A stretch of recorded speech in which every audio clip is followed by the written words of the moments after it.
High বন্ধুরা, সবাইকে জানাই শুভ দুপুরের শুভেচ্ছা, গুড আফটারনুন। আজকে দেখো আমার বাড়িতে কি রান্না হয়েছে। সর্বপ্রথম দেখাই সাদা ভাত, ঠিক আছে।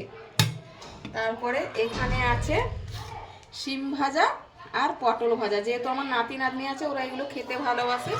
আর এখানে কালকের একটু মাংস আছে। আর এখানে রান্না এখনো হচ্ছে, দেখো কি রান্না হচ্ছে,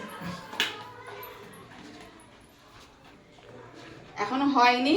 আলু, কাঁচকলা, বেগুন, পেঁপে, কুলে শাক, গাজর সব কিছু দিয়ে একটা সেদ্ধ ঝোল। এর সঙ্গে এই মাছ আছে, কই মাছ নিয়ে এসেছি, কই মাছ দুটো আছে আর কাতলা মাছের পেটি আছে। এই দিয়ে ঝোল হবে, কেননা আমার বাড়িতে একজন পেশেন্ট হয়ে গেছে, সেই জন্য এই দিয়ে আজকে সেদ্ধ ঝোল, সিম ভাজা, আর পটল ভাজা আর কালকের একটু মাংস আছে, এই দিয়ে দুপুরে খাওয়া হবে। আজকের লাঞ্চে এই আছে।